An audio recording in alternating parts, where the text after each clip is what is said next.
Assalamu alaikum wa rahmatullahi wa barakatuh. Ripino hajaina. Ny afatrantsika amin'ity androany ity insha Allah dia miantefa manokana mandeha any amin'ireo vehivavy. Ny teny manampahaizana anankiray. Ry vehivavy, rehefa hanambady ianao izy dia manambadia ny lehilahy teo vady fa aza manambady ny lehilahy mila vady. Mety ho gaga tsika hametraka fanontaniana manao hoe inona moa no mahasamihafa ny lehilahy teo vady sy ny lehilahy mila vady? Araky ny fanazavany io manampahaizana io ihany fa ny lehilahy teo vady dia efa namaky ireo lalàna mameny fanambadiana ary efa nianatra ny zo amanadidy sy ny andraikiny amin'izany fanambadiana izany, ary mahafantatra ny toeram-boninahitra misy ny vehivavy ao anatin'ny tokantrano no sady ihany koa mahafantatra ny didiny Allah manoloana n'izany fanambadiana izany, hany ka efa vonina izy ary nametraka ny tena no ho vady modely eo amin'ny fiainana.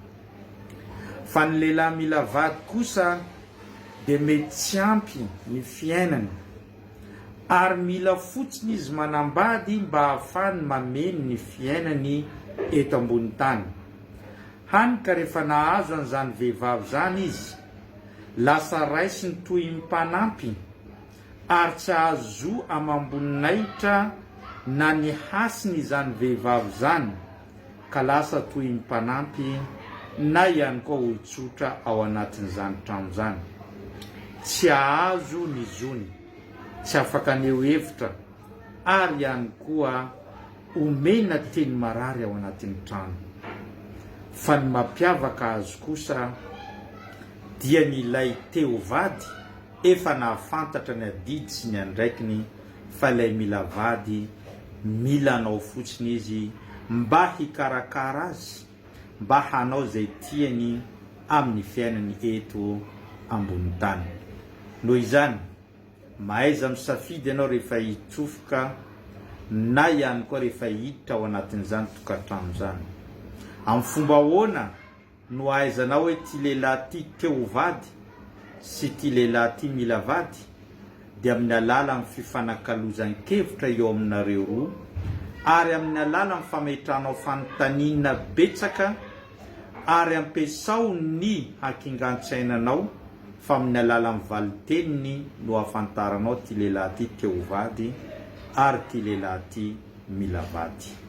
Zay no fampatsahivantsika tamin'ity androany ity. Abonneo, partageo ary atao j'aime fa mbola betsaka ny zavatra zay hozaraintsika eto. Wassalamu alaikum wa rahmatullahi wa barakatuh.